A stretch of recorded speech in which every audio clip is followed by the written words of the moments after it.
चौपाल। बाल चौपाल। सहकार रेडियो पर ढेर सारी मस्ती और जानकारियाँ।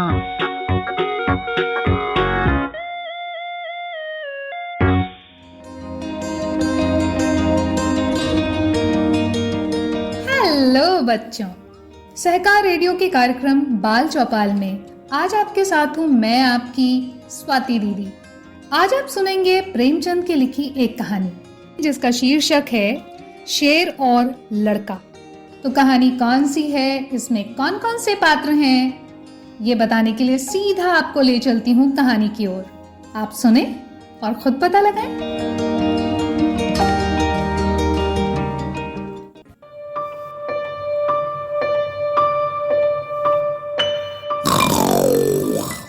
शेर, वही शेर जो अक्सर जंगलों और कछारों में रहता है।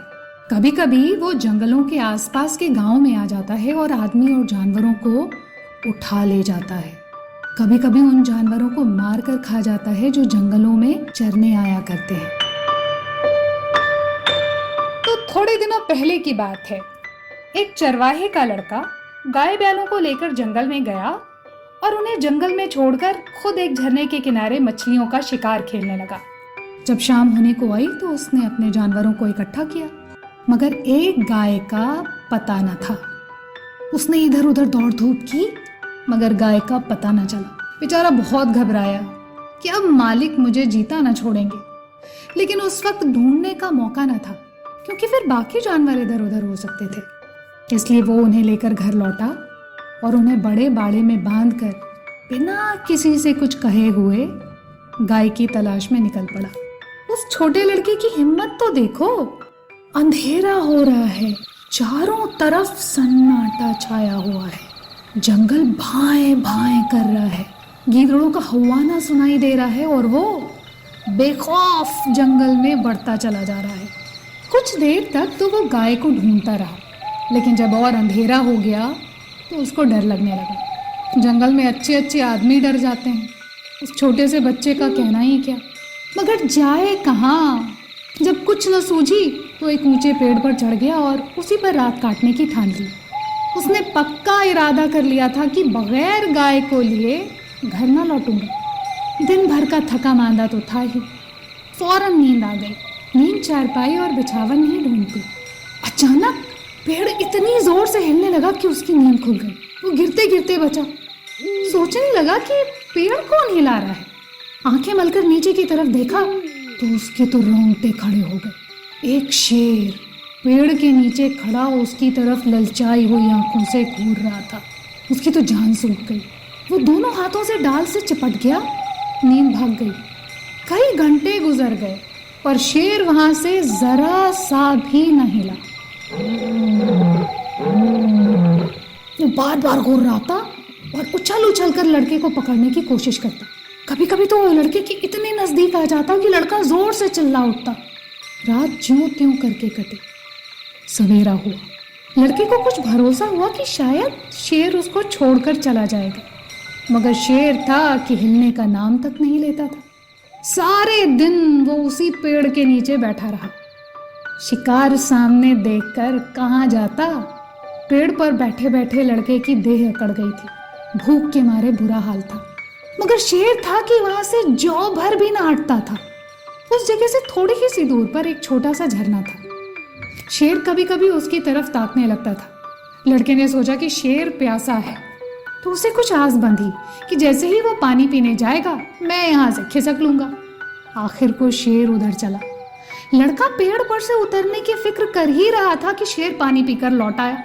शायद उसको भी लड़के का मतलब समझ में आ गया था। वो आते ही इतने जोर से गुर्राया और ऐसे उछला कि लड़के के तो हाथ पैर बिल्कुल ही ढीले पड़ गए और जैसे कि वो नीचे ही जा गिरा। मालूम होता था उसके हाथ पांव पेट में घुसते जा रहे हैं। ज्यों त्यों करके वो दिन भी बीत गया। ज्यों ज्यों रात होती जाती थी, शेर की भूख भी तेज होती जाती थी।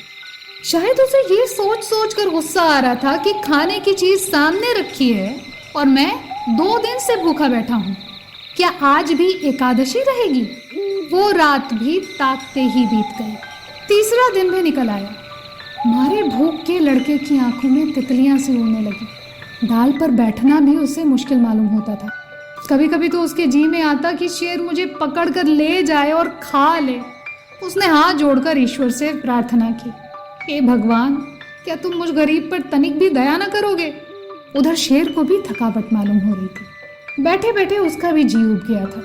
वो चाहता था कि किसी तरह जल्दी से शिकार हाथ आए। लड़के ने इधर उधर बहुत निगाह दौड़ाई, कोई नजर आ जाए, कोई नजर आ जाए, पर कोई नजर ना आया। तब वो चिल्ला चिल्ला कर रोने लगा, मगर उसका रोना भी वहां कौन सुनता। आखिर उसको एक तदबीर सूझी। वो पेड़ की फुनगी पर चढ़ गया और अपनी धोती खोलकर हवा में उड़ाने लगा कि शायद किसी शिकारी की नजर पड़ जाए। एकाएक वो खुशी से उछल पड़ा। उसकी सारी भूख, सारी कमजोरी गायब हो गई। कई आदमी झरने के पास खड़े उस उड़ती हुई झंडी को देख रहे थे। शायद उन्हें ताज्जुब हो रहा था कि जंगल के इस पेड़ पर झंडी कहां से आई। लड़के ने उन आदमियों को गिना, 1 2 3 4। जिस पेड़ पर लड़का बैठा था वहां की जमीन कुछ नीची थी।